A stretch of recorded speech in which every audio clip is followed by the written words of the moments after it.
Pro tip for you today. I'm going to show you how to cut and scribe in a filler piece when you're doing cabinets. So we're going to go from that to that. No caulk line. First thing I do is I measure the gap and I find the biggest number. So this one's 1 1/8 on top, and it's slowly going down to 1 inch. Next thing I do is I rip down a piece to 1 1/8, which is my largest number, with a 15-degree bevel, which will make it easy to sand. So now that I cut it, I'm going to tape it to the side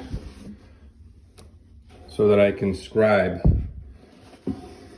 the piece.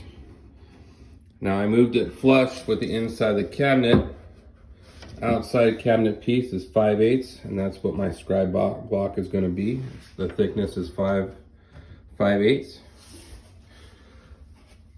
And then I'm going to use this scribe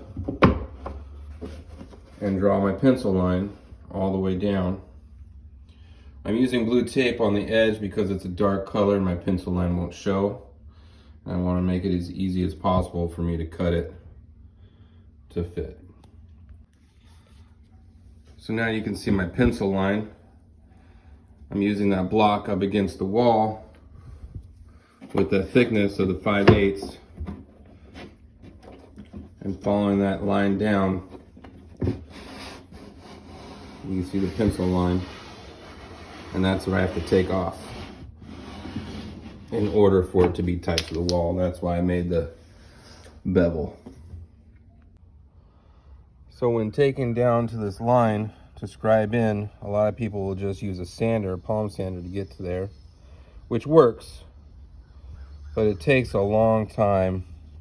So I like to use my grinder with an 80 grit, take as much off as I need to in the big areas, and then get to the line, but not past it obviously, and then come back with my sander and do a very minimal sanding. So here it is right after the grinder, and now I just have to take the sander to that line and go the rest of the way.